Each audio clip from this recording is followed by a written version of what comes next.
We started joining.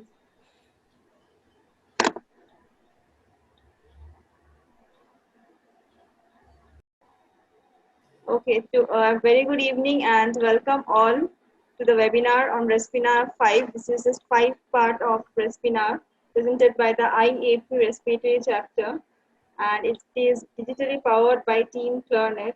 So this is Arpita from Team Clearnet, and I have a small video to show all of you. So just bear with me for 1.5 minutes, and after that we will be starting with the session. Thank you all.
Thank you all for watching the video. Now I'm going to request Subramania sir, Dr. Subramania NK, who is the Honorary Secretary of IAP National Respiratory Chapter, to start with the session. Over to you, sir. Good evening, my dear friends. This has been tsunami of webinars, which we call RESPINAR from respirology. And it is very nice and very good evening for all of us that the best in the world, the most respected clinicians who have been known for their art of practice as well as science of practice are there with us. Anyway, to me personally, it's my lifetime dream that I'm sharing the screen with one of the most I admired in my life, Professor Annie Chang. So first of all, before any formalities, from personally on my behalf, she replied to my first mail. I just wrote a mail, Madam, is it you? In 2 seconds, I got a reply, yeah, you are with the right email. So sweet and such a nice, humble and down to earth academician whom you can be dreamt of listening to her. So, Dr. Professor Annie Chang, welcome to you on behalf of all Indians and many viewers from abroad as well. We have with us Professor Dr. Jagdish Chinnappa from Bangalore, who is the President of Indian Academy of Pediatric Respiratory Chapter. I would request him to give his opening remarks. Then I would be proceeding with introducing you and making your presentations forward. Dr. Jagdish Chinnappa, a couple of remarks from you as opening remarks, please. Good afternoon.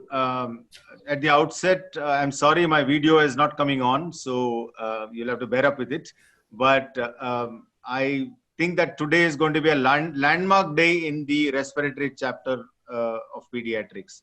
And the reason for that is we have an extremely eminent person from Australia who's been at the leading edge of defining respiratory conditions.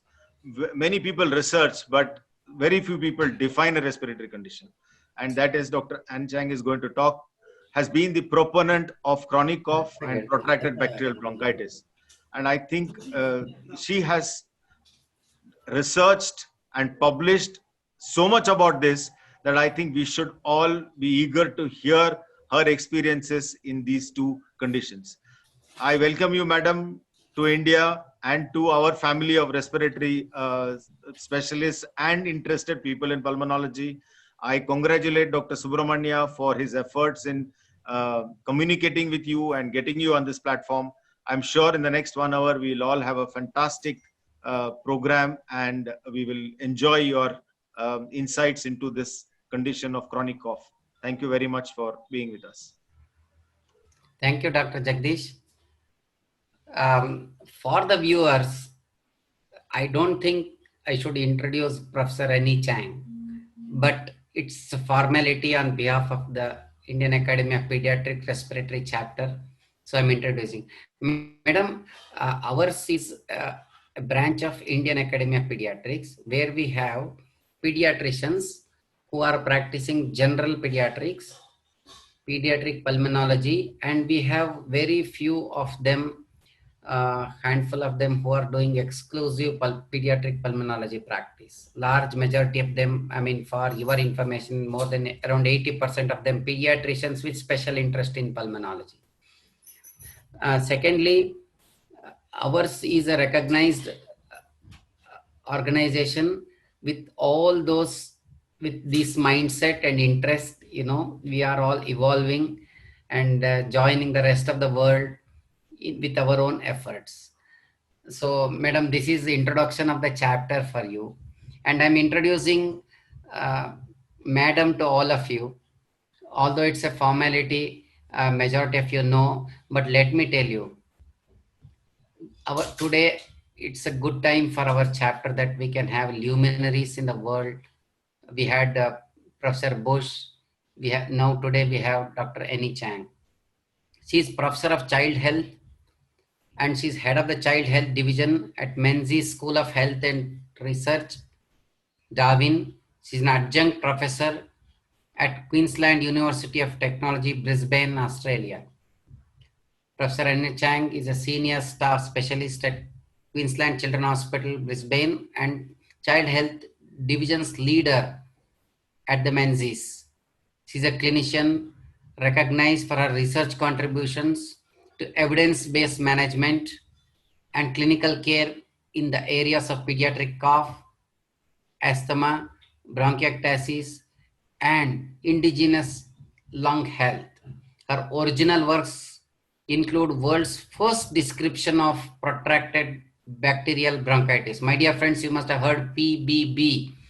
This is coined by none other than our Professor Annie Chang, and she has done many international multicentric trials involving children with bronchiectasis. She has been NHMRC Practitioner Fellow since 2004 and has published more than 500 articles in all international journals. I don't think any of us can read as many as you have published, madam. So to this extent, we are humble. Her major interests are in undertaking clinical research that improves the management of indigenous health, cough, and suppurative lung diseases in children. In addition, let me tell the viewers, Professor Annie Chang is the scientific name for problem solving of cough in children. If you want to ask anything in the world on cough, nobody other than madam can be there. So if she's often called, madam, I'm sorry for informal way of introducing you. She's otherwise called ABC, Annie B. Chang. Madam, I'm correct, I'm supposed. So she's called ABC of cough in respirology. So if you know ABC of cough, then I think you know Professor Annie B. Chang. I think I have done as much of justice as possible. We are really honored to have her live. When we asked for a recorded session, madam told that, no, I want to interact and let me be live with our participants. I think all of us as participants, we are blessed to have you, madam. So over to you, madam. We want all our problems in cough as pediatricians, as well as the counselors of the mothers with children at problems to be solved by you. We are looking eagerly for your presentation. Over to you, Professor Annie Chang. So I request all the viewers to put their questions in question and answer box, and we will allow every one of you to interact. You need not worry. And so get all your problems solved. Over to Professor Annie Chang. Madam, myself, Dr. Subramanya, and Dr. Jagdish Chinnappa, President of Respiratory Chapter, welcome to you. Thank you, Madam. Thank you very much for your very kind introduction, Dr. Subramanian and Dr. Chupana. I've got two colleagues directly from India who's come and work in Brisbane. And my brother-in-law is also Indian, so there you go. And I love Indian food. Not been to India though. So, okay, so thank you so much for this kind invitation. So the thing is, why bother about chronic cough in children? So I did my PhD in cough, and at that time, I saw doctors who basically just patted the kids on the head and say, your cough will go away. So I just want to highlight that we really should bother about chronic cough in children for very many reasons. Firstly, if you don't bother about cough, you can actually miss significant disease. And depending on which study you pick, and obviously it depends on your setting, you could miss up to 30% of children, at least in our clinics, in the studies that I'll show some of it. We picked up about 30% with really severe disease that you can actually make a difference. And these include things like bronchiectasis. This is Australian data. I've got no idea about Indian data. I apologize. But chronic cough does cause a lot of burden to parents. And doctors will say, oh, it's only a cough. But it's a major problem for parents. And this graph shows the number of times the child went to see a doctor for their cough before they came to see us. And you can see from the graph there that more than 80% of parents sought a doctor's advice more than 5 times. And in fact, about 20% saw a doctor more than 20 times before they came to see us, because the doctors, some of them just ignore their cough, and the parents really, at least in Australia, they go around and find a doctor until someone takes their cough seriously. So it is a major burden for parents. So I put 40 minutes, but actually will take a little bit longer. I'm just going to touch on 2 very broad things. So the first is really a very brief physiology on cough, because you have to understand a bit of physiology to understand the concepts of cough. And I'll highlight some of the issues between children and adults, because I know you're all pediatricians, but some people still read adult studies, and there are actually major differences. And when the adults write papers, they sometimes don't actually highlight that it's only relevant in adults. And then I'll spend the rest of the time talking about how I at least, or how we in Australia go about trying to evaluate what the child has with respect to their cough. So to physiology. So the basic concepts, you all would know that cough is actually essential for lung hygiene. Without cough, you will have major problems with airway secretions, etc. And you see that in children who aspirate, for example. There are cough receptors and a neuropathology, a neural pathway, but irrespective of the etiology of the cough, is actually on the same pathway. Okay, so there are very many etiologies, but the pathway for the actual cough itself is the same. So what is cough initially? So it's a sound. So cough is a sound. Okay. The sound is a violent expulsion of air from the lungs with a characteristic sound. Okay, so it's not a wheeze, but it's a cough. On a clinical sense or clinical level, people talk about reflex laryngeal cough. That's the cough that you get when you acutely aspirate something. And we talk about spontaneous cough. And then I always bring up the issue of a non-spontaneous cough, which is cough on request. That's when I would ask the child to cough for me in clinic. Okay.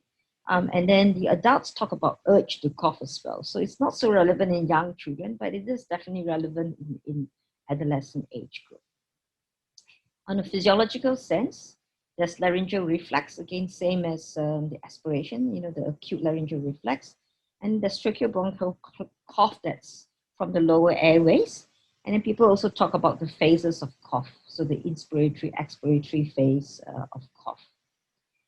So just very quickly through the physiology. So there are peripheral pathway, and then there's a central pathway, and then there's the efferent pathway. So you've got the cough stimulus, you've got the receptors, they all go through the vagus nerve. And then this is the brain, okay? So these, the NTS or the neurotactic solitaris, and then your brainstem network. That's the same as what you would do in breathing, and then there's the afferents.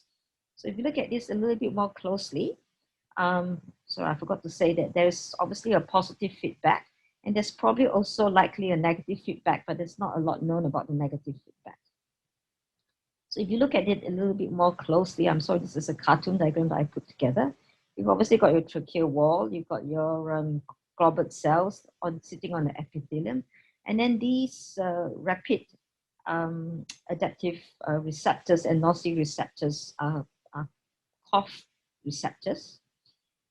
Irrespective of whatever triggers the cough, it goes through your vagus nerve, okay, and you obviously know about the jugular and ganglion, nudus ganglion.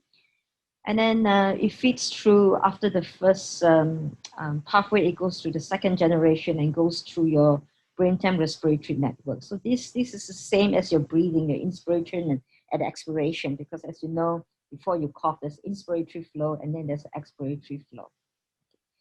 But remember that cough has a cortical input as well. So, you know, you can actually suppress your cough. And those of you who go to concerts will know that when there's a break, a lot of people actually cough during their breaks. But during the concert itself, people generally tend to suppress their cough. So it then, through the network, they actually stimulate the series of muscles. So there's the laryngeal muscles, because you need the larynx to actually cough. Then there's the respiratory muscles, and there's also a pelvic sphincter muscle that if that's not activated, you will lose continence, and then eventually you actually get the cough itself. So that's a very, very brief physiology of cough. Okay. So I mentioned about cough receptors. So there are cough receptors throughout your airways, but not so much in your alveolar space itself. So if you tickle your alveolar, you don't actually get a cough, but it is a little bit controversial there. So the different cough receptors are distributed differently throughout your airway.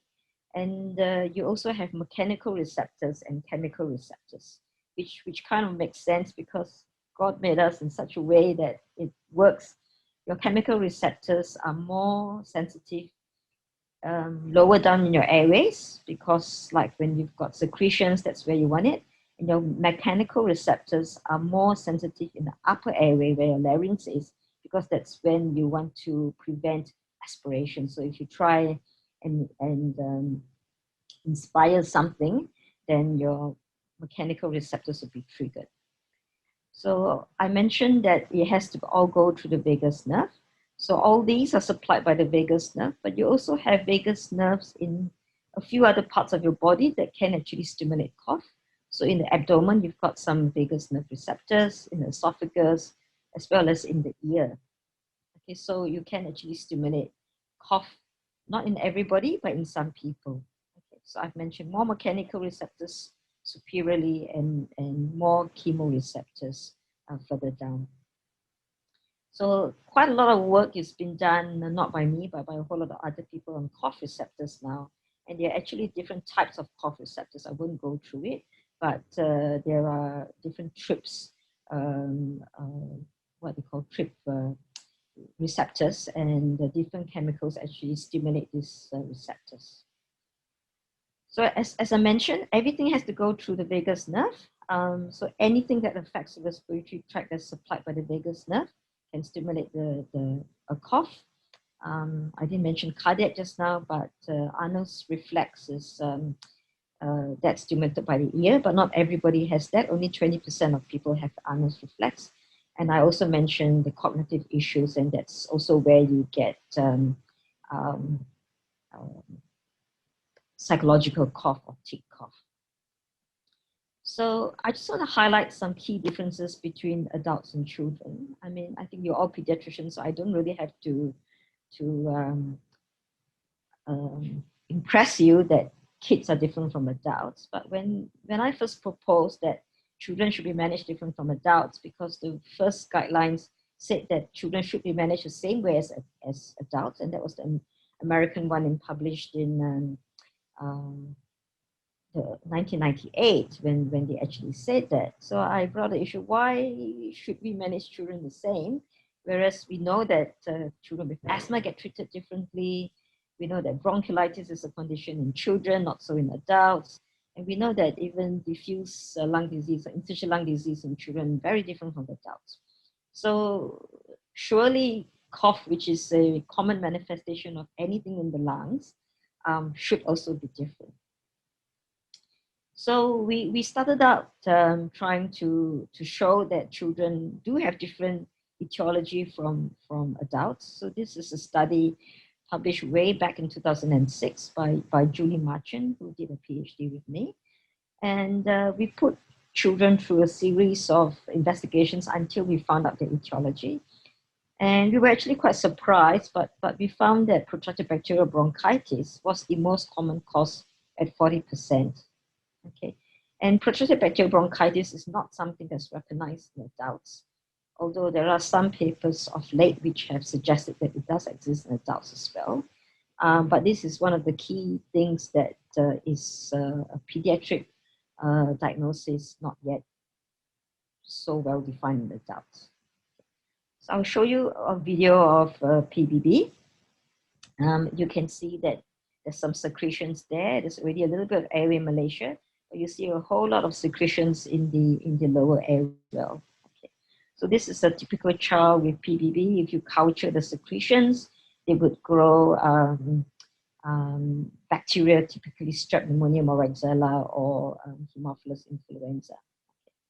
So I'm not going to talk about PBB, but just a very quick overview.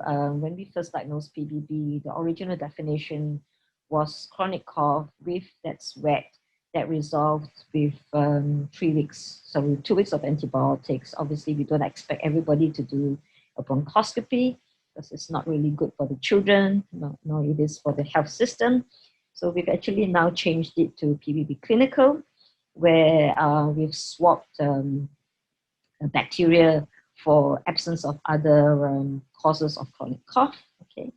And we've also now realized that PBB may require 4 weeks of antibiotics, so we've called it PBB extended, where they require 4 weeks instead of 2 weeks. And recurrent PBB is defined by more than 3 a year, and that's really been accepted in the ERS, European Respiratory Society Task Force, and the American guidelines of ACCP guidelines. Okay. So the other key thing that highlights the difference between children and adults is also the outcome measures. So pediatricians all know that you can't ask a child, at least the younger children, how they're feeling, where the pain is, etc. But believe it or not, when quality of life first came out, some people were using adult quality of life for children, and you can see how it's different. So this is 2 adult quality of lives. It says, I wet my pants, I soiled my pants, I sweat. So all these really cannot be applicable to children. And again, this is the British one, which says, have you had stomach pains because of your cough? So surely kids cannot actually answer these questions.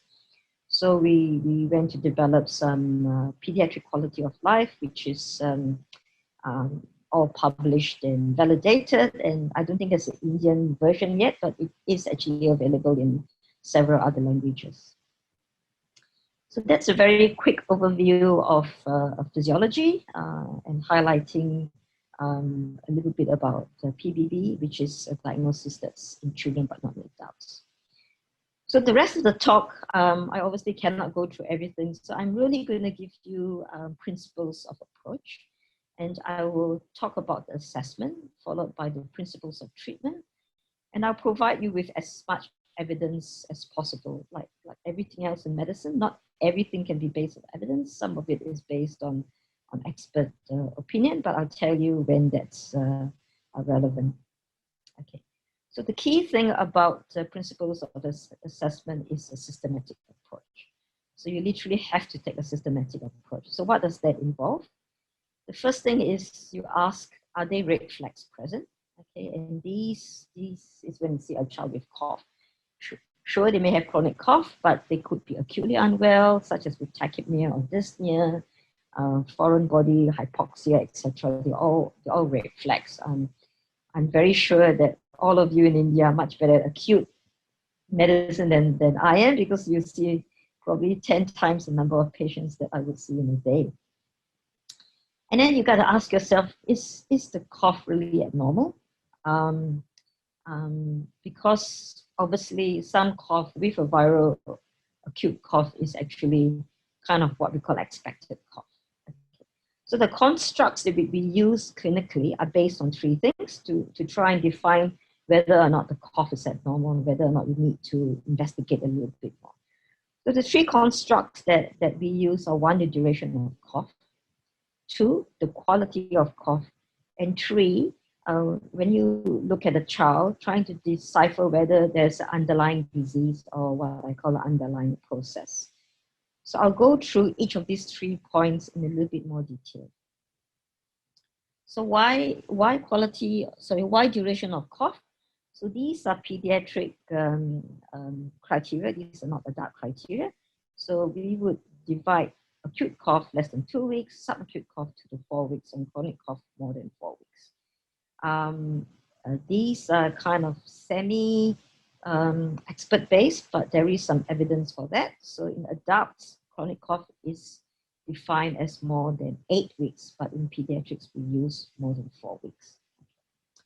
So why duration based? So if you look at systematic reviews, majority of cough related to an upper respiratory tract infection, other than COVID, obviously, resolves in the 3 weeks or so. In fact, it does so in more than 90% of children. And if you have prolonged cough, as I mentioned, you can find a serious illness with up to 30% of kids, and I'll show you some evidence there. So this is a study, a pretty old study in Australia, where they actually took more than 1,000 over children looking at the duration of cough. Okay, and you can see here that the majority of people resolve their cough, by or about 14 days, but the peak is actually by about 4 days. And then you can see it goes down, and then from 20 days to 3-4 weeks, there's a blip here. So the problem with the systematic reviews is none of these studies actually evaluated what happened to this group of children. Okay, so, some people cough for a lot longer, but prior to the studies, which I'll show you in a little while, they actually did not evaluate these children in a systematic way. So this is Carrie-Ann O'Grady, who's a postdoc, and she did this study, and all credit to Carrie-Ann. And I'll quickly summarize the study. So it was a prospective cohort study based in the emergency department in pediatric hospital in Brisbane. So India is going to be very different because you all have very different diseases with TB and stuff like that. So please take everything I say with a mind frame that is different for you in India, okay? So we enrolled 829 kids. They were all followed up weekly. The median age was young. You can see 2.3 years. The range was half a year to almost 15 years. And what we found was that 14% of them actually had, only 14% of them had cough, and they were actually reviewed by one of the specialists in the hospital. We actually found that the 30% of them had the new chronic illnesses for their respiratory tract. But out of those kids, 36 actually had a chronic cough already at enrollment, and the parents presented because there was an increase in severity of their cough. So you can pull up this paper, but when I talk about a new illness, I'm not talking about PBV, which is easy to treat, but I was talking more like bronchiectasis, tracheal malacia, and stuff like that. Okay. So this is another study by Carrie Hall. She's an Aboriginal nurse. Carrie Ann again led this study. It's a cohort study over 12 months, a different group of children, only 200 kids on this one, but they're all Aboriginal kids. 43 had cough, but we could only recruit 26 of them. And what we found was that 38% actually had underlying illnesses here. And in this group, these were the illnesses that we actually found. So again, I just want to emphasize that it's going to be different in India, but in Australia, this is what we found. So I hope I've shown you why we assess it at 4 weeks. And it's really because of the natural history of cough as well as the burden to parents, and that if you don't assess them properly, you will actually miss significant illness.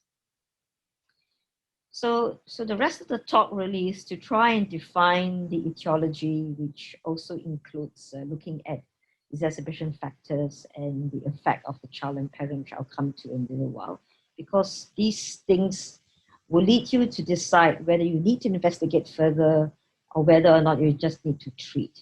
Okay. So to define the etiology, the two things we look at carefully are what I would call classical cough characteristics and cough pointers. And I'll go through them in subsequent slides. So classical cough characteristics is when you would pick a child's cough based on the type of cough. Okay, as I mentioned earlier, I usually ask the parents to get the kid to cough for me, and you'll be surprised that at least in Australia, kids over 2, they can imitate a cough. So I usually would cough, and then I will ask the parent to cough, and then the child can also cough. In this day and age, at least in Australia, the majority of parents actually do have a recording of their cough anyway. So you could just ask them, have you got a recording of their cough? And I'll play a couple of coughs here.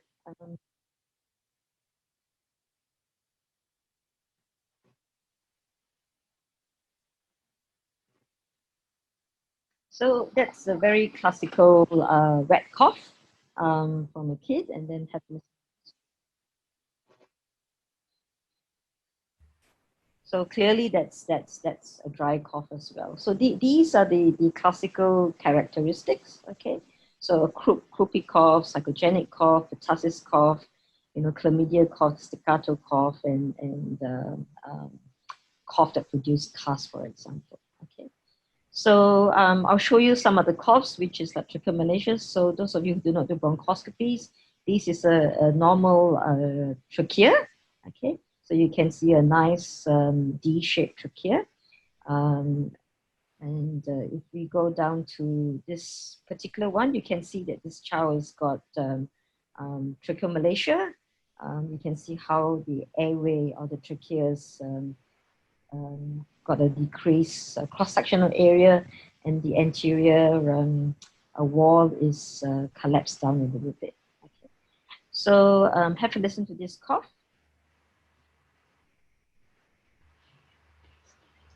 So Madam, something with audio. Can you just try? We are not able to hear. Some connectivity. You can't hear? Yeah, no.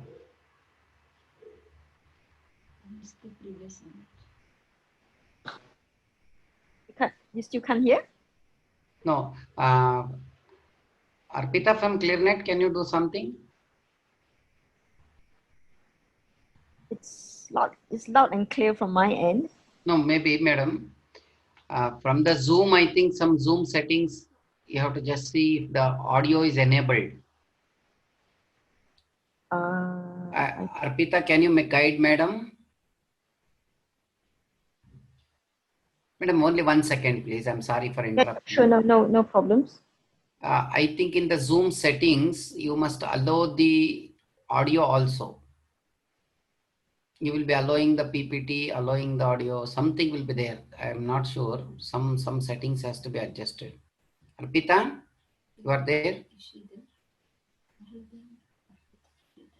It worked for me for my other talks. Correct. You will be hearing directly from laptop. Maybe doesn't matter, madam. We'll come back to this again. videos lastly? Okay. All right. So you can't hear a thing at all? No, madam. Oh, that's interesting.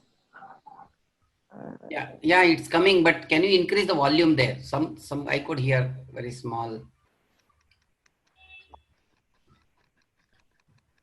Okay, I'll put it up to maximum volume. Yeah, let's see, madam. Yeah. Okay. Second one.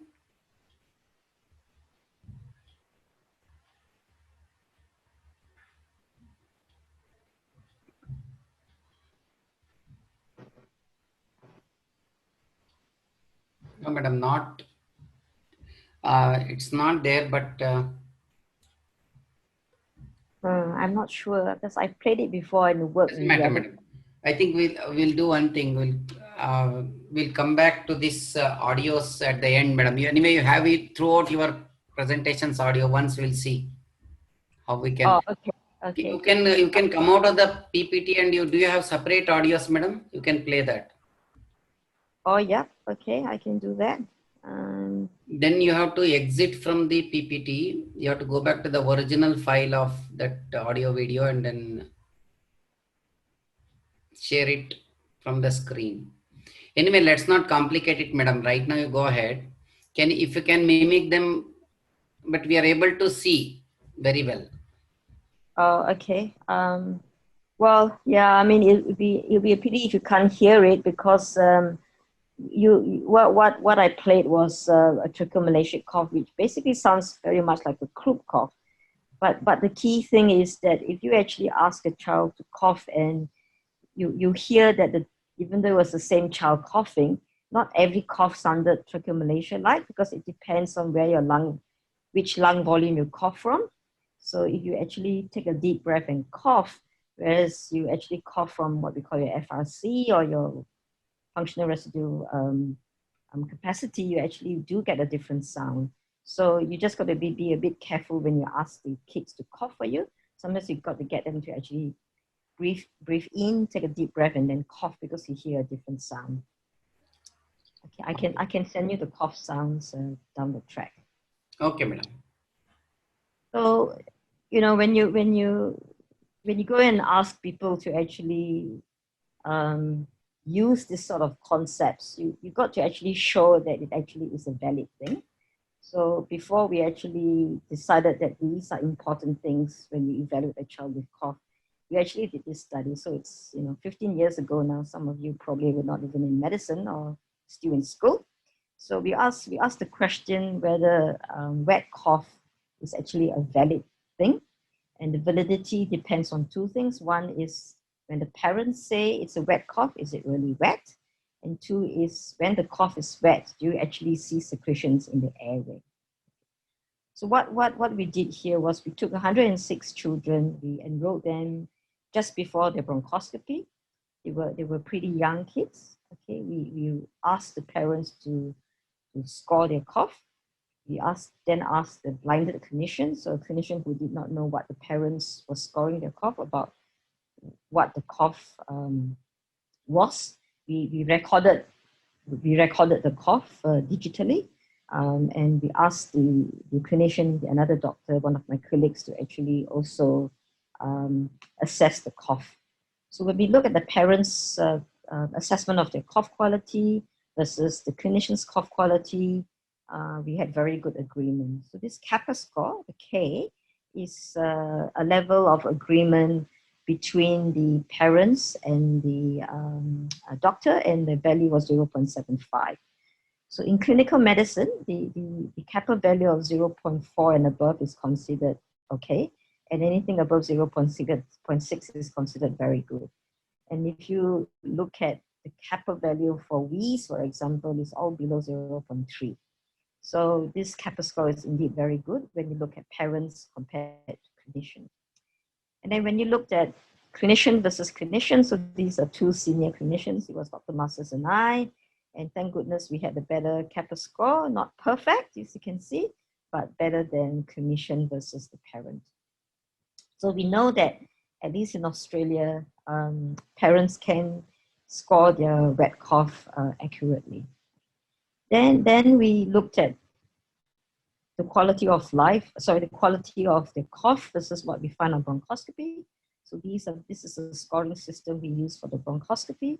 And when you plot this for the amount of secretions and whether or not it was scored yes or no for wet or dry cough, we had a very good area under the curve of more than 0.8.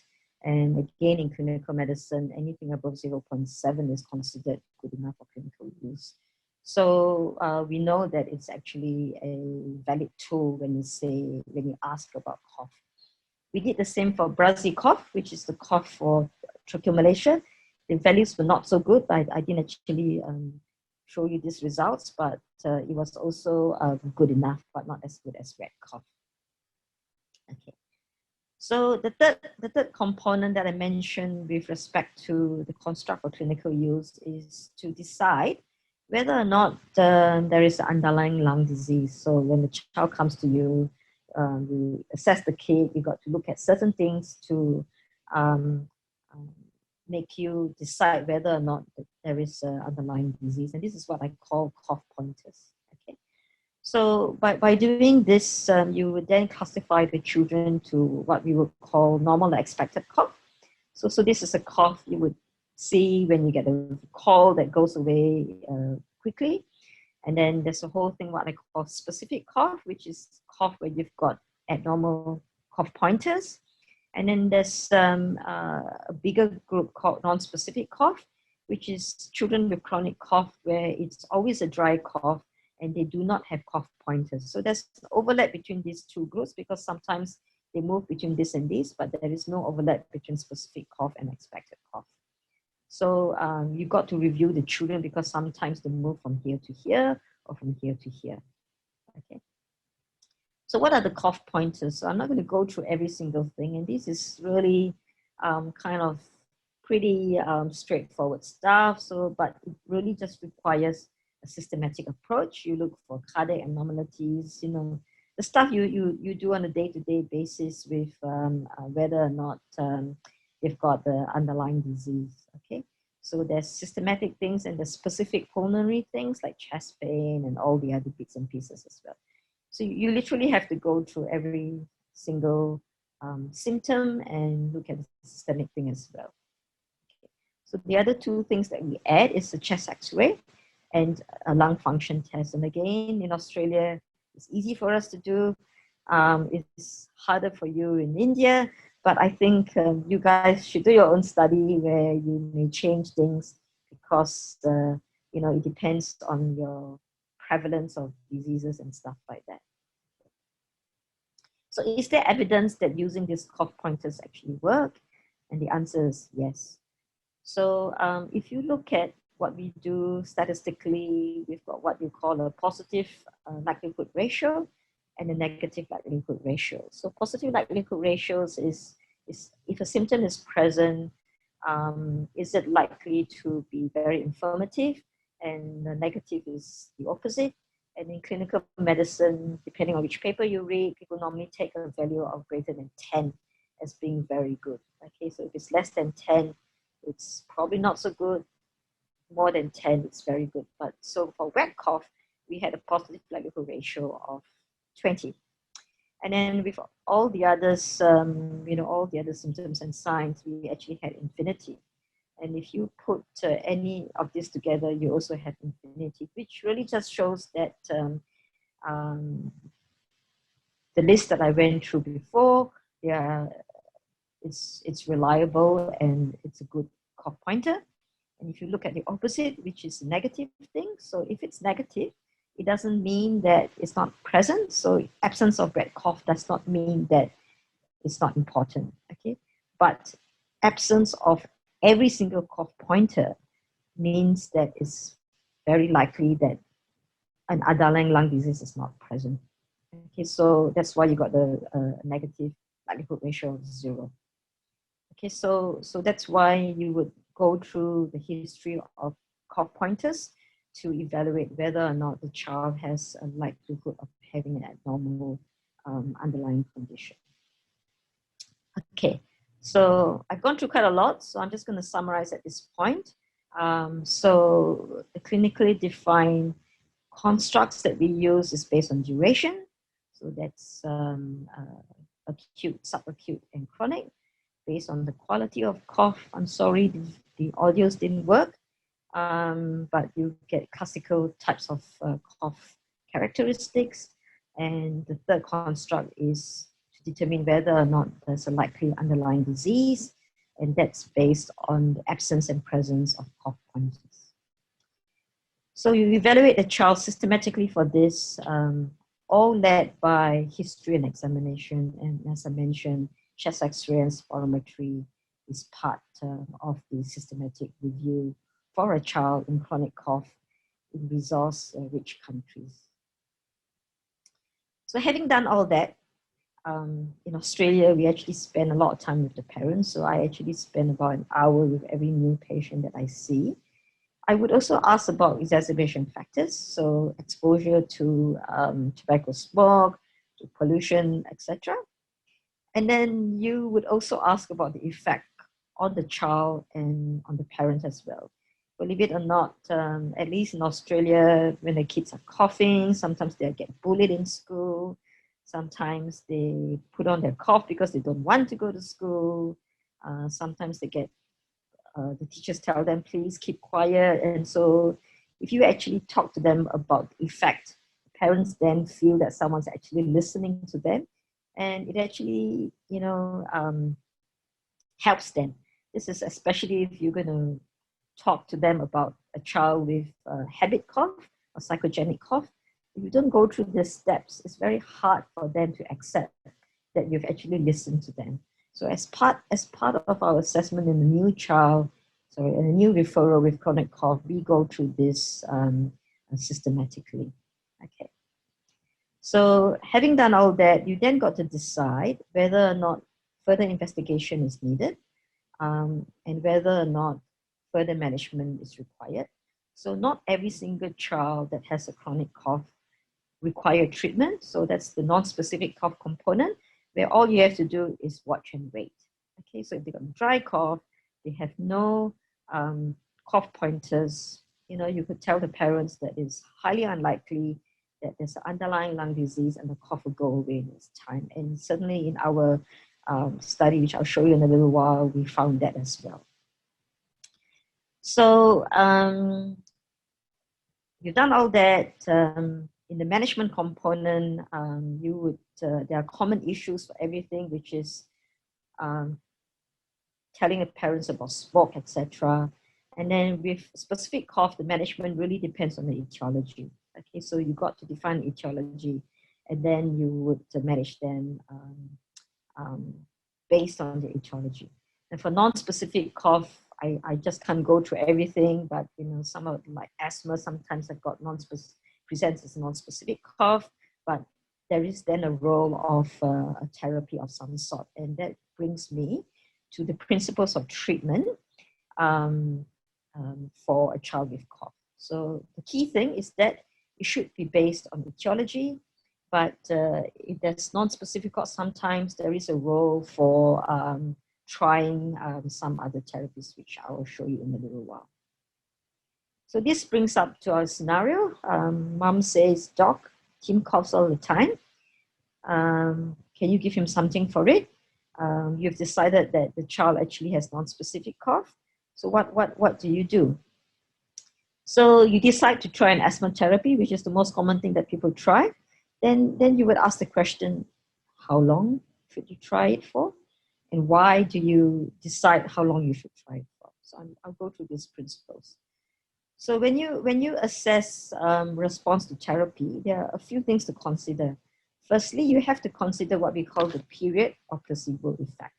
The period effect in cough is that cough gets better in a certain amount of children on its own accord. Okay, so I showed you 3 to 4 weeks. There will be some kids at the 4-week mark that the cough is from it's from a chronic lung disease, but there's another group of kids where the cough goes away on itself. That's what we call the period effect.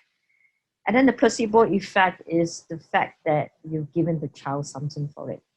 And at least in Ron Eccles' work, he's actually said that the placebo effect for cough is up to 80%, which is very high, at least in his studies for cough related to a cold. So the other thing you need to consider is also the time to response. Okay, and what it means is when you give a medication, you would expect it to respond in a period of time. If they do not respond in that period of time, then it's highly unlikely that it is that disease. Okay, so I'll just go through this a little bit more. Okay, so this time response is the time frame where you expect reduction in severity if it's effective as reported by the trials. And believe it or not, when you go through it systematically, so this is the first one that we did in 2006. I went through all of this systematically. And almost all the studies, the time to response for cough is between 2 and 4 weeks. So if you're going to give an asthma medication, the cough is no better in 4-week mark. Please don't increase the therapy. Don't swap them to oral corticosteroids, which I've seen doctors do.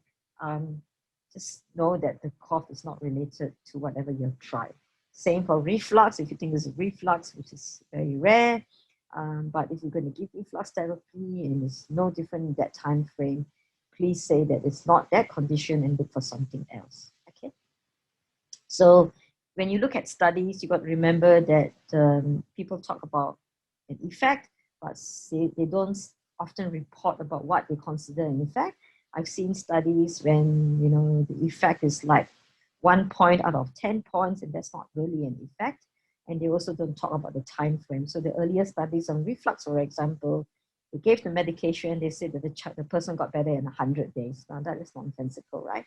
So it's not going to be related to the medication that you actually give. Okay. So which brings us to this slide. So when you give a medication, it can be natural resolution, as what I mentioned, which is the period effect. Medication can be placebo, and the placebo can be related to physiological. That is, with cough, for example, if you swallow or you give a sweet, there's a physiological effect of reducing the cough. And then there's a true placebo effect, which is, it's science in itself. Okay, so but that's the what I would call the placebo component, or the controls in any study. And then what we give is really just a pharmacological effect here, which is a small component of any of the intervention that you give. So remember, just seeing a doctor sometimes is a placebo effect, especially if the doctor looks sympathetic and takes notice of everything the parents say. It's probably even a bigger placebo effect. So just be cognizant that when you give something, there is all these possibilities. Okay, I put this here because honey has been shown to be effective, and that's really this component of it. Right. So in kids, we actually do not advocate treatment for asthma, reflux, antihistamine, and over-the-counter medications. But the top 3 is actually advocated in adults, but we certainly do not recommend it in children. So where's the evidence for some of these things that I've said? So this is the first algorithm approach published 14 years ago now. This is the American guidelines, where we first say that children should be different from adults. And it's a pretty complex thing, but if you go through it, it's not actually that complex. So it's an algorithmic approach. The key thing is that not all require treatment and investigations. It includes the definition of specific cough. Wet cough holds a specific position there. But at that time, it was based predominantly on expert opinion or personal experience and looking through the literature. So it was based on systematic reviews, but there was not a lot of evidence in the particular steps. So subsequent to this, the American guidelines now have actually been updated. And this is a systematic review published 4 years ago now, where we went through every study that have looked at the management of chronic cough.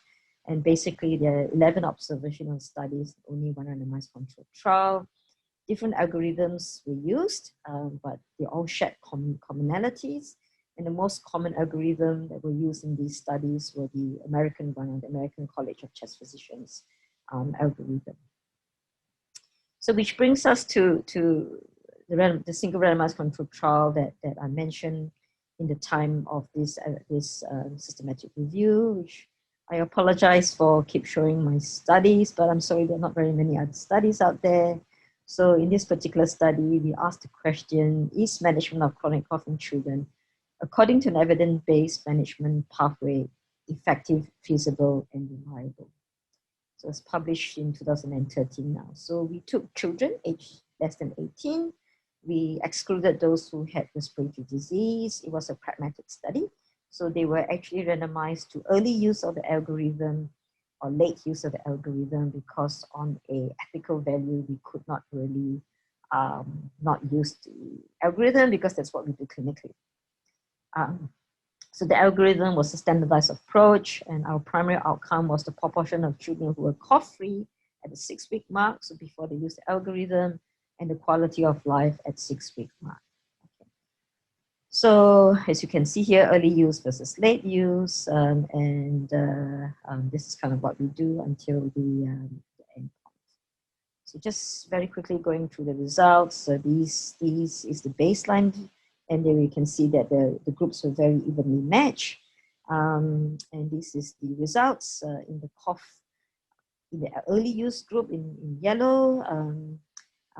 By the 6-week mark, intention to treat analysis, half of them had resolved their cough, whereas in the late use, about 30% resolved their cough, which again highlights that kids can resolve their cough without any treatment whatsoever.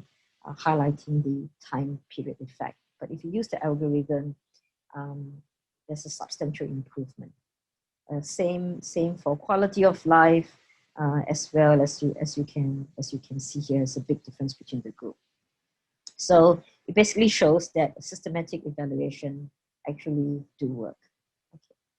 So following that, this is another study that's done in primary care. So what I showed you was a study where the children were recruited in tertiary medicine. So that was an Australian-wide study in Brisbane, Darwin, Melbourne, and Sydney. So, but they were all in children's hospitals. So we then say that if we repeat this study in primary care, would it actually work? And I'm glad to say that, luckily for me, that it actually does work. So this was only published last year. So this is based in primary care, again led by Carrie and O'Grady. It's a single blinded randomized controlled trial. This is kids less than 15 years. So they presented with acute respiratory infection with a cough. They were followed up to 8 weeks. Those who were coughing by the 4-week mark, that is, they then fulfilled the criteria for chronic cough. They were then randomized to the algorithm or to what we call usual care. Okay, and we had 509 children in the study, and 115 were enrolled to the chronic cough component. Again, it was a pretty young group, and again, we found that it was effective. If you use the algorithm, you had a 50% higher chance of being cough-free by the 8-week mark. So this is a slide which is based on population in the world rather than based on land mass. And you can see Australia is very small and India and China are very big. It's really to highlight the fact that what I've shown you is based here, which is very small. So you really need to do studies in India where you can actually help your own people in the country, and you need country-specific guidelines because, as I mentioned, the diseases that we have is very different because in Australia, the use of antibiotics in acute respiratory infections is probably not as high as it is in a lot of other countries. Okay. So I would really encourage the use of country-specific guidelines. And if you want help to set up your studies, I'm obviously very happy to contribute. Okay. So again, I just want to highlight the importance of specific stuff. So this is a slide from one of our papers looking at bronchiectasis. And you can see this is children and adults. Adults are in a different color. And in children, you can see high income versus low income countries. There's a difference there. Okay. If you pull out data from Indian, so this is from the Indian registry, and you can see that the etiology is very different in India compared to what's found in high income countries. Again, just to make the point that you need country specific data. Otherwise, it won't be good for the people that you actually treat. So with that, I'm going to summarize, and hopefully I've shown you physiology. So cough is important as a reflex, but when it becomes chronic and even when it's acute, it does have a certain amount of morbidity, and parents really do worry about it.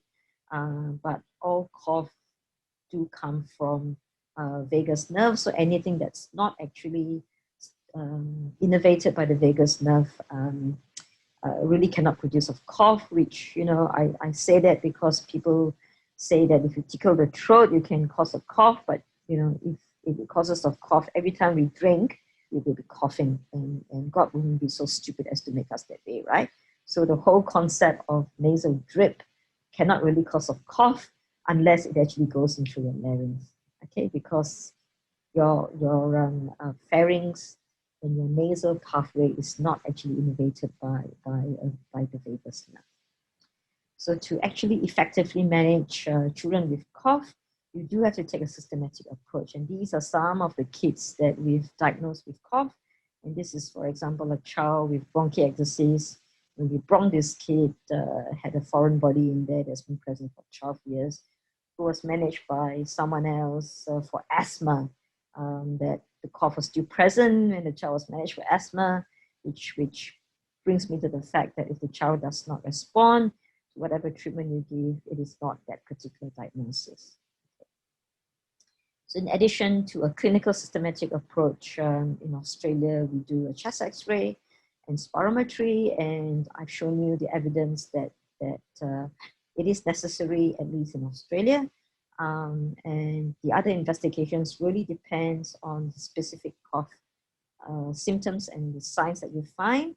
And I've also gone through the principles of management, which includes the cognizance of the time to response, period effect, and the placebo effect. And I think that's my last slide, and that's the papers if you want to have a look at the American guidelines data. That's the end of it. Thank you. Thank you very much, madam. There have been a lot of appreciations which have been sent to me in my messages. So I will be quickly running through some of the questions that have been asked. One is, why there is dry cough in COVID? I'm not a COVID expert. But I was tempted, but I thought I would keep this question at the end. But madam, can make, if possible, you can make a couple of comments on cough and COVID. I don't like to comment on things I actually don't know anything about. I've not seen a single child with COVID. So in the whole of my hospital, we've only had 8 children, and none of them were sick. It was in and out of the hospital. So I've not seen a single child with COVID. So I really cannot comment because I really have not seen a single child. So I cannot comment on something I don't know anything about. So I don't know. The question from one of the delegate was that now that there is a pandemic, so there was some kind of panic, so he wanted to know. The second question from Dr. Tangavelu is how to diagnose post-viral hypersensitivity cough. Yeah, so the adults talk about hypersensitivity cough, but to me, it's actually not a diagnosis in children. We do actually have studies which I didn't show that have shown that there is hypersensitivity, like in children with cough and asthma, in a group of those kids. So if you really want to diagnose it, then you need to do a capsaicin challenge test, okay, which is not really a test that you will set in your clinic. The other test that you could do is mannitol test and test that's only done in research rather than clinically. But basically, those coughs are dry, okay? And I use that sometimes to explain to parents when I think the cough will go away. And I use it in a way so that parents don't worry so much. So I tell them that, you all have got different sensitivities. So you've got receptors in your hands, you've got receptors in your tongue. People can tolerate carrying a different temperature of hot water in their cup. Some people can tolerate a hotter, higher temperature when they carry a cup. And similarly in your tongue, when you eat stuff, some people like hot chili food and some people cannot stand it at all. And those are all receptors. So I use it to explain to parents. And I would tell them that if I'm pretty sure that it's not a cough, if it's not specific cough, that it is highly likely that there is an upregulation of their cough receptors. But to actually diagnose it, you actually need to do a capsaicin challenge test. Yeah. This is a question from myself, madam. I'm sorry, but anyway, I'm taking the others' questions later on, but this is in continuation with the previous question. Now, when you are defining the duration of acute cough, is there any chances that in near future there is going to be revision of the days? We see, I'll just take an analogy. Sepsis was treated for 2 to 3 weeks of antibiotics. Now we are coming down to just 10 days. I'm just giving an analogy. So right now, according to all the literatures that you have published and you have reviewed, it's around 2 weeks. Is there any chances that more than 1 week we start pressing the alarm bell, or is there chances, and I want your comments on how the pediatrician should hold the patients from 7 days to 14 days. This is very difficult. We do understand first week they are patient, but that impatience starts from 7th day up to 14 days. I'm not asking about above 14 days, fair enough. So you tell that zone between 7 to 14 days, and is there any chance of revision of the number of days? So you're talking about PBB then? Not necessarily PBB, even it could be acute resolving cough. So we don't give antibiotics for acute cough. So we only give antibiotics if they've got suspected PBB. So that's Okay. chronic wet cough for more than 4 weeks, with no other systemic, no other cough pointers. Okay, so they can't have clubbing, etc. Because Madam, I'm coming to the point that in acute self-limiting benign cough of most of acute viral respiratory tract infections, which we see day in, day out, is there any chances that we revise the time, or keep it for 10 days instead of 14 days? What was the rationale for 2 weeks? Oh, I see. You're talking about acute cough itself, about the duration of cough, not the duration of antibiotics. Yeah. I don't know. The reason why we go for 14 days is again looking at the graphs.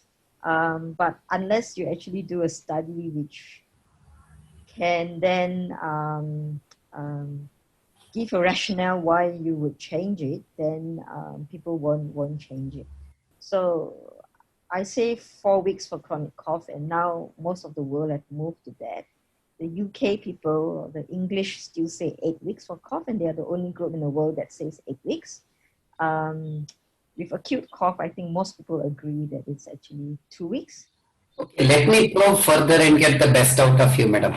Let's say we are at the 7th day of a simple benign cough.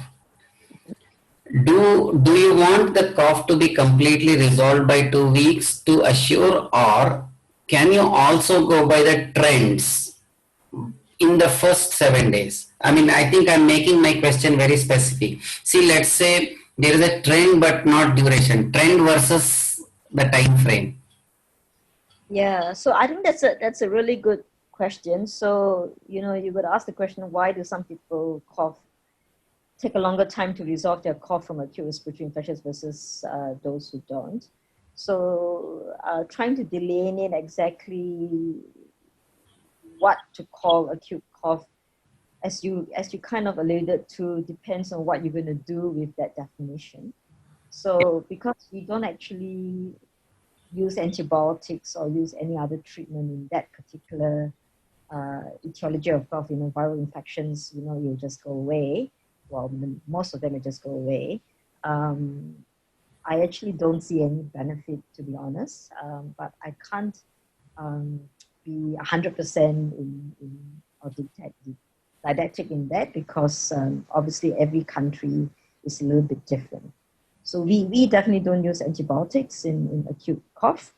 But the trend, as you say, you know, I say 4 weeks of chronic cough, but parents, you know, if the next cough episode, they get a wet cough, they want to use antibiotics earlier. So I must admit, I tell the parents, well, by the 3-week mark, if the cough's still there and it's getting worse, please just start.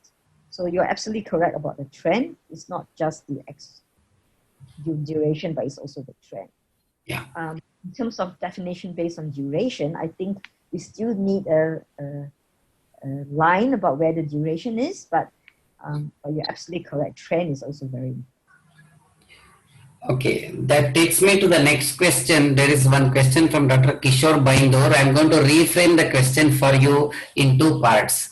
One, madam, do you have over-the-counter available cold and cough medications in Australia? Are they available? Yes, they are. They are. So before the 2006 guidelines, we also had codeine and all available for children. Subsequent to that, the Americans then pulled, after the American guidelines came out saying that you should not be using it, and there were reports of death, etc. They pulled. So Australia also pulled out all the codeine stuff from kids. But we definitely have got over-the-counter medications. I showed a slide where I took a picture of the pharmacy where you can buy all those medications. Madam, why it is, no, we understand ours is a developing country, but even in developed countries, why at all the drug controllers or FDA or what equivalent authorities allow such medications to be there in spite of evidence against it? I suppose those medications are not controlled medications. So those are, you know, over-the-counter ones, they contain low amounts of pharmaceutical agents. So, you know, like they've got a very small amount of antihistamines. So they've been shown not to be efficacious. Obviously, if you take too much, you can cause death because overdosage, but it's not dangerous as the codeine ones are. So you think the scientific community should approach International Court of Justice? I suppose you waste money. That's about it. I tell the parents not to waste their money, but you know what parents are like. They feel better when they can do something, and giving a medication always makes them feel better. Okay. No, that's because we see that prescriptions do happen because we can't give them blank paper. So something is written, and you know it's difficult to come out of that habit. Now, my next question, which I'm actually clubbing from one of the questions that I have received, why is an asthmatic cough respond to bronchodilator? While I understand that wheeze responds to bronchodilator, but why a cough responds to bronchodilator? So you can actually separate the cough and bronchospasm or bronchoconstriction. So there are studies done way back in the 1980s where they actually stimulate the cough and bronchoconstriction separately. So the receptors are mixed in those areas. So if you turn the question around and ask whether severity of cough is a marker of severity of bronchoconstriction, the answer is no. So there are many studies now which have shown that. So some people with asthma cough more than other people, but in general, the level of bronchoconstriction has no relationship with the severity of cough if you look at PET analysis. So obviously, with the slow receptors in the airway, where that's the receptor for bronchoconstriction or airway relaxation, it also is a cough receptor there. It's not as strong a cough receptor as your RARs, your rapid adapting receptors, but there is a crossover map. So cough receptors is not just one single receptor. There are lots of receptors there. Okay, that takes me to the next question. Is there or not a cough variant asthma? Depends on who you speak to. I don't use the term cough variant asthma because I think it confuses the literature a lot. So if you look in the original studies, I don't know whether you all ever did, but if you look at the original studies on cough presenting as asthma, the first few studies, it was actually published back in the 60s and 70s, if I remember correctly. They actually used major synoptics. What are those? So they used major tranquilizers that was used for those cough effects. To me, when you actually see a child with asthma who presents as a cough, if you take a very thorough history, the parents will actually tell you things that are consistent with cough anyway. Sorry, consistent with asthma anyway. You get shortness of breath, they can't keep up with their kids, etc., etc. They have a history of wheezing. So I personally don't believe that cough variant asthma exists. There's cough dominant asthma, which I use. The danger about using the whole concept of a cough variant asthma is people just give every child with a cough with asthma therapy. And I'm sure you've seen plenty of kids with that side effects. I've seen kids become Cushing-Noid from the asthma therapy because they don't respond to asthma puffers, they get given oral steroids, and their treatment gets escalated because they believe it's asthma. So if you talk to most of us in the cough world from the resource-rich countries, we do not believe it exists. So the UK, America, and Australia. But if you talk to the Koreans, they actually believe in cough variant asthma. Yeah. So, we do see many cases of this cough due to nursery school syndrome, or I would say play homes, etc. We should not write any over-the-counter prescriptions, nor bronchodilators, nor antibiotics. Actually counseling, but it's difficult for them to change the lifestyle. Both the parents are working. Apart from counseling, madam, do you really feel that there is no good cough syrup? And how do you like to see them being managed? So, the cough syrups probably work for some because of the demulcin effect. Remember, I showed you that particular slide. So that's why it works for some, but it's not the pharmaceutical component, it's the physiological swallowing component. Okay. So I actually asked them I said, don't waste your money, just go and get honey. Honey and lemon is actually a really, really good thing. And you will know there are a few studies now on honey which shows that it actually works. So I actually suggest using honey. It's hard for the parents to ignore their cough, but if you can actually explain what the cough is for, that it sounds worse than it is, the parents worry because they can't sleep, I just tell them, if the kids don't have a disability, i.e. they don't have neuro problems, it's highly unlikely that it actually will cause a problem anyway. They usually cough in their sleep anyway, the parents just hear it. So I tell them to ignore it. I say it's easier for me to say I know, but if you give them enough reasons, they will, most of them accept it anyway, at least in the Australian culture.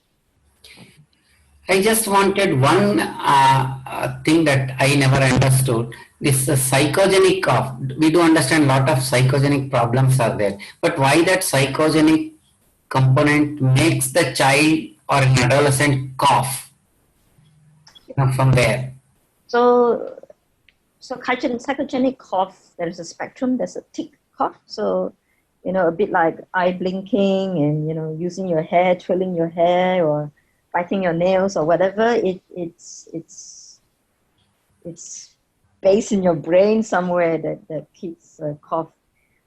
Sometimes it's true psychogenic. So I've seen kids who present with severe psychogenic cough that require a lot of input from psychologists, where it's actually usually a manifestation of something that's severe. Like I've seen kids with sexual abuse when you actually dig into it. The kids with tick cough is actually relatively easy to treat. So the tick cough, they present like this, they go. So that's a typical tick cough. Single coughs, once you talk to them, you distract them, and the cough goes away. And the cough usually is absent in sleep. And in those sort of cough, what I do is I normally give them a behavioral therapy. Depending on their age, I would get them to imagine that the cough is a monster or whatever they don't like, and to try and control the monster kind of thing. You're going to spend quite a lot of time talking to them about it. So that's like a tick cough, but when it becomes a true psychogenic cough, like any major psychogenic problem, it can be quite difficult, and I refer those kids to psychologists or psychiatrists. Madam, we do see a lot of cases of pertussis as a problematic cough from 2 to 4 weeks. We do understand evidence-based medicine, but while I am a faculty at various conferences, this is a question which I frequently face. Tell me the secret drug that will help you, in pertussis cough, because nothing else that we could do apart from, actually relieving them. But I do understand that the cough is not throughout the day, but it comes in bouts, and few bouts will be there, but that bouts are really troublesome. So can you throw some light on how, I do understand in your part of the country whether you would be seeing pertussis, but can you help our pediatricians as to what they can do their best? Unfortunately, all the evidence shows that there's nothing that you can use for pertussis cough.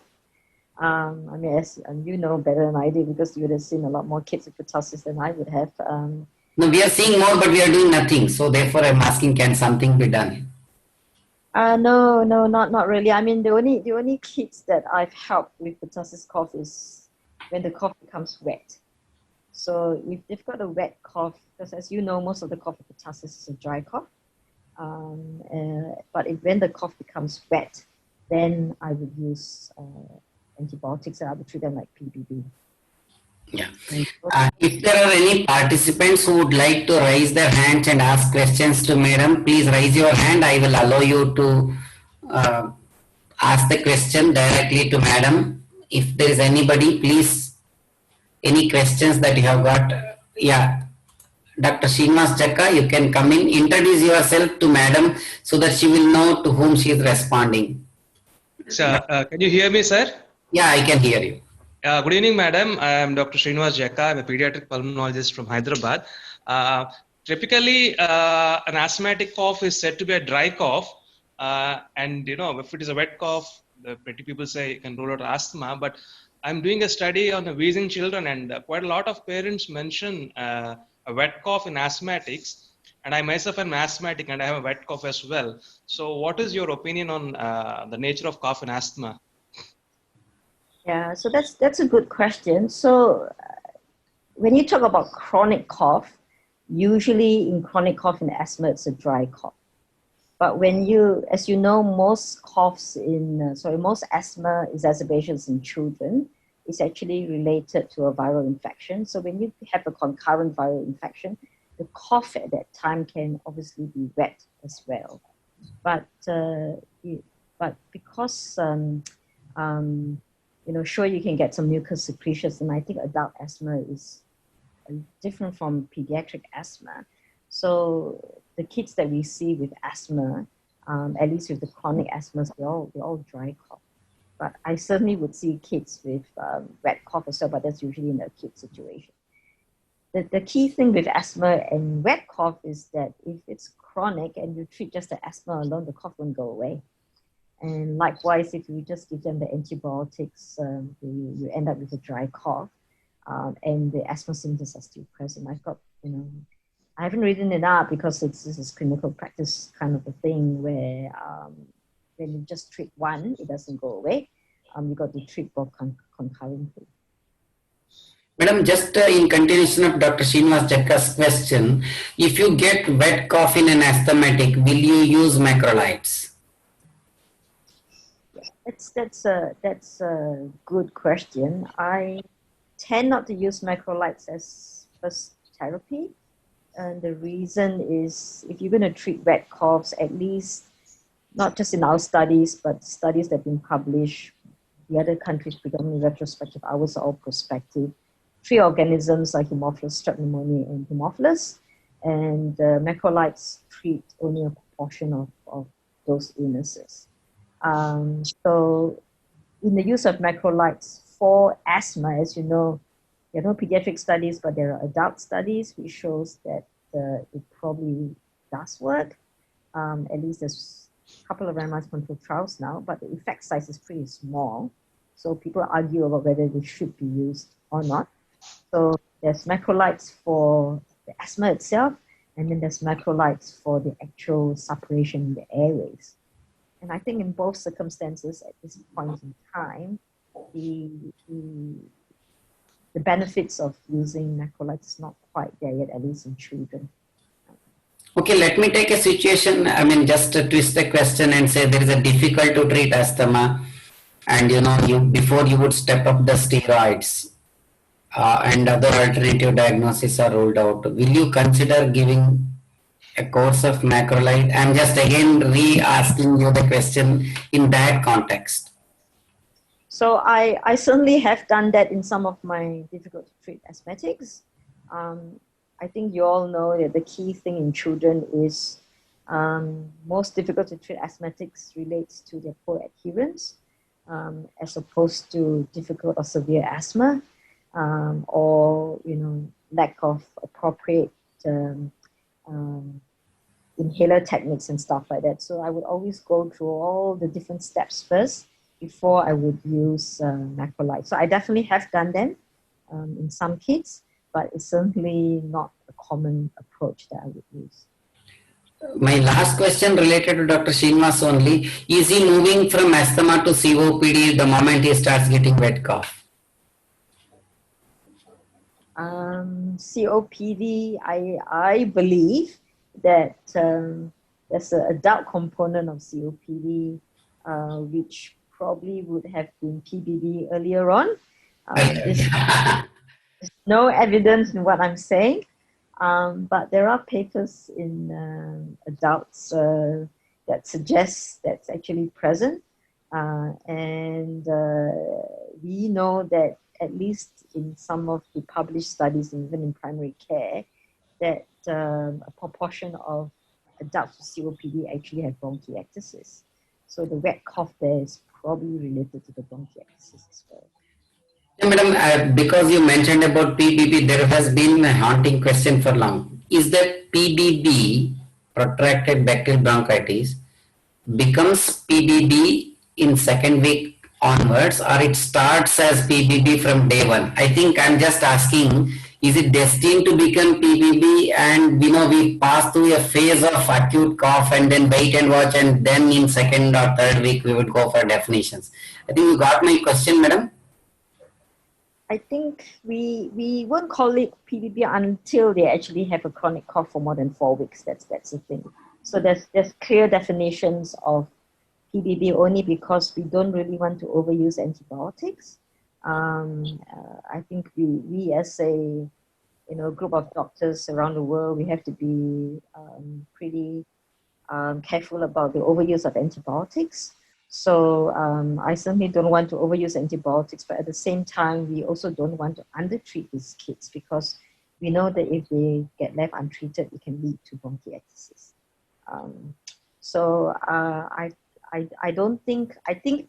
I think a lot of PBB cases starts with acute viral infection, but why some of them then become PBB or become chronic and some of them don't become chronic, I don't know.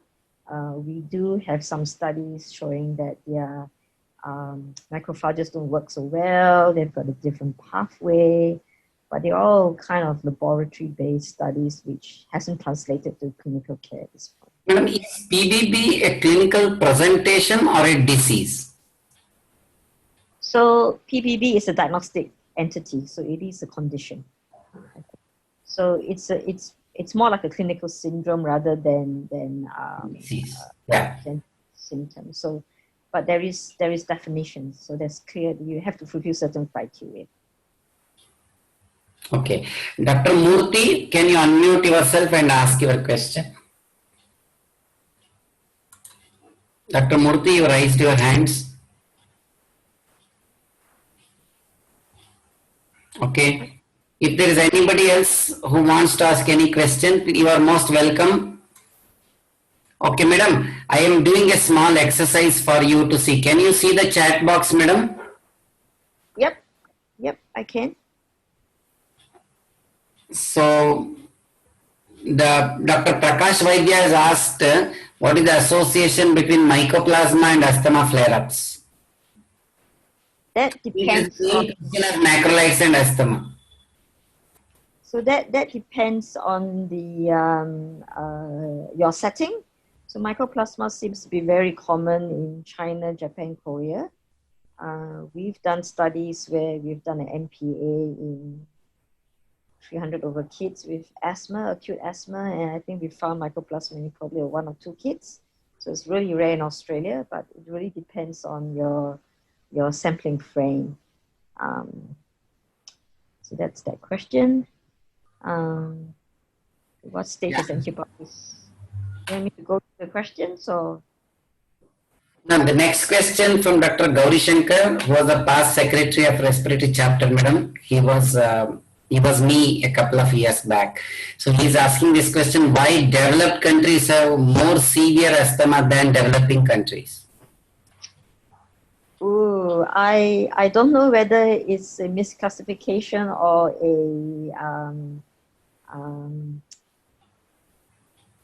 or the reason being because we probably see more severe asthma because it's concentrated. So what I'm trying to say is you have 1 billion over people and most of your kids, I think, get seen in general practice and you have so many tertiary hospitals, but you don't have like one big tertiary hospital. So what I'm trying to say, like in Brisbane, we only have one big children's hospital.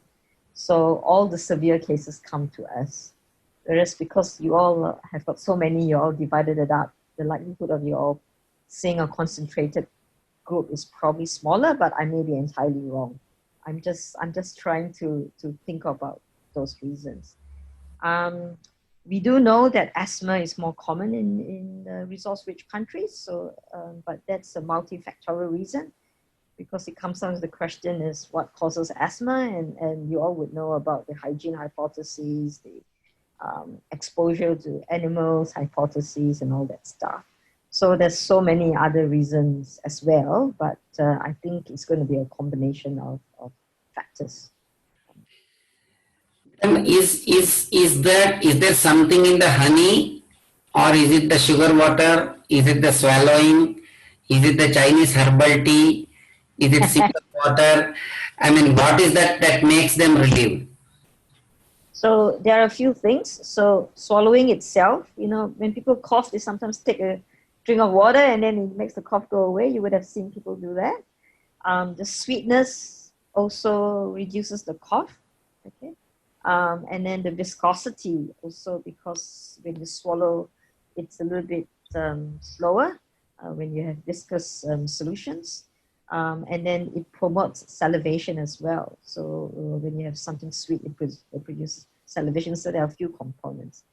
So the study that was first done was sponsored by a honey company, and they obviously said it's the Manuka honey, which is expensive honey. I don't really think it's any specific honey. You can use any honey.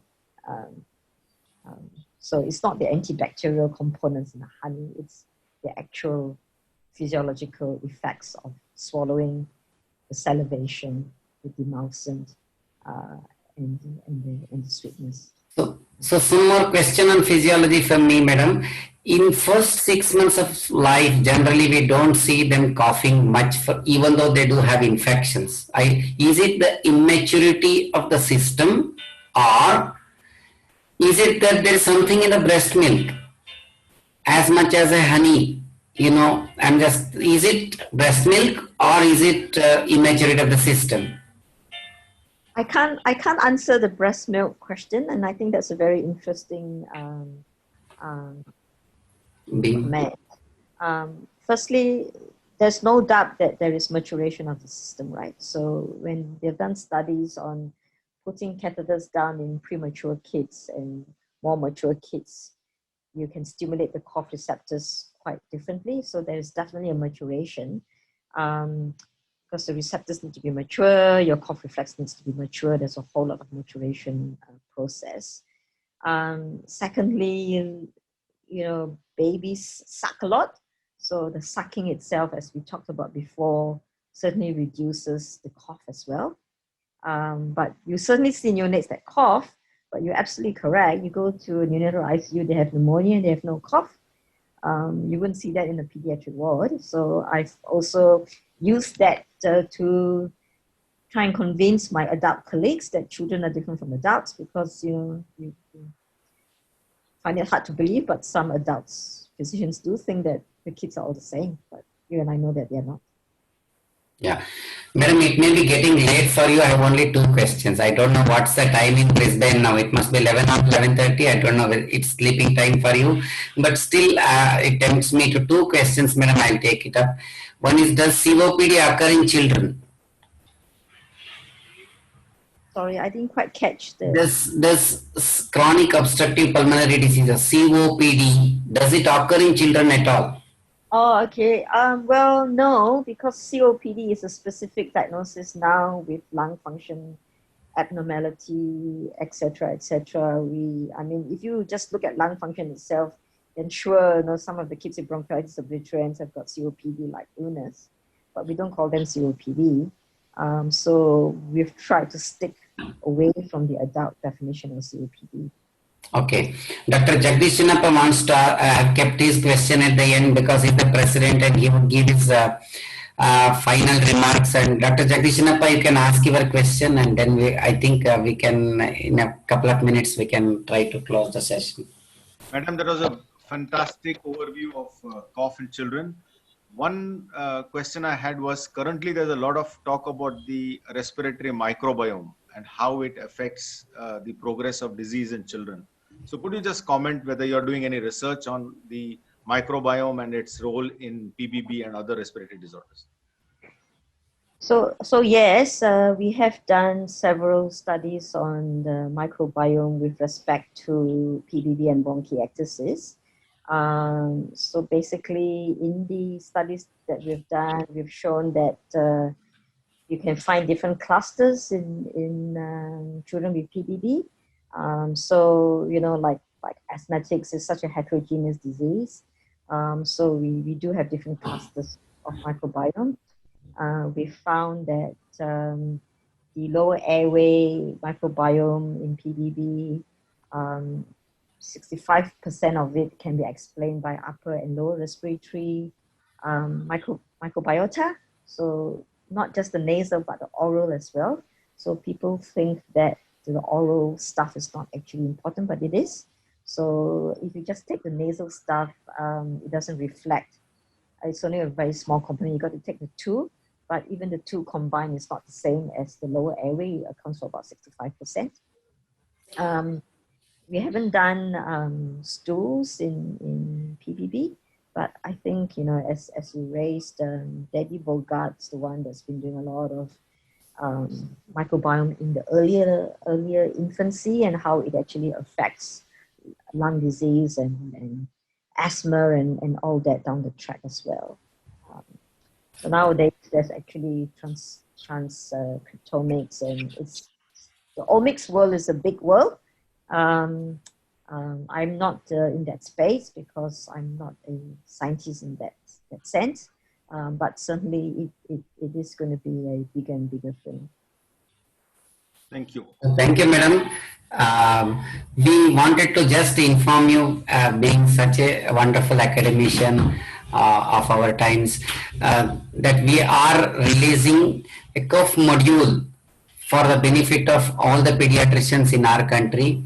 And I would send you all the slides, madam. If you find some time, you can make a couple of comments. And also, if there is a trainer session, maybe I will anyway send you the timings. If you could make some 5 or 10 minutes of your time, if you could come in as a guest. Let's see, madam, if the time matches for you. But you please stay safe and, you know, stay free. You have had a wonderful journey of academics. The number of publication, it was a pleasure to watch. You know, none of us could even dream of, reading all of them in our lifetime. So it was an academic feast and treat for all of us. And can all the participants, can you just put it in your chat box? Thank you, madam, from all of you. Please, madam can see in her chat box a series of thank you coming up. Please type so that, you know, instead of me alone thanking it, it's a whole lot of people, madam, that they're all popping up. And thanks. At least you can see that there are good number of pediatricians who are wishing you. And we would wish from the chapter to have you again and again. Lastly, madam, we would be developing, as per the demand from many of the attendees, they want guidelines on cough for India.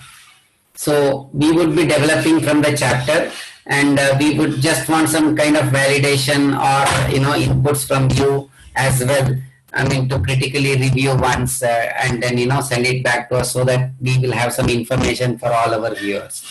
So with these couple of remarks, so personally I will thank you, Professor Annie Chang, for being late night and bearing with us with all odds of time and giving your valuable time. And I would request Dr. Jagdish Chinnappa for his final words from the respiratory chapter. And from my end, thank you very much, madam. Thank you very much. Please keep safe in India. I'm sorry, COVID's pretty bad there, but please stay safe. Thank you very much, madam, for that very enriching and very stimulating thought on cough. And I'm sure a lot of our participants would have taken home a lot of messages from your wonderful interaction. And from the respiratory chapter, again, thank you very much. Please stay safe and continue your excellent research. And as Dr. Subramania mentioned, please keep, you know, guiding us where we are going wrong, and or, you know, encouraging us where we are going right. So thank you very much for your time and for your expertise. Thank you. Thank you for the kind invitation. Thank you. Bye. Bye, madam.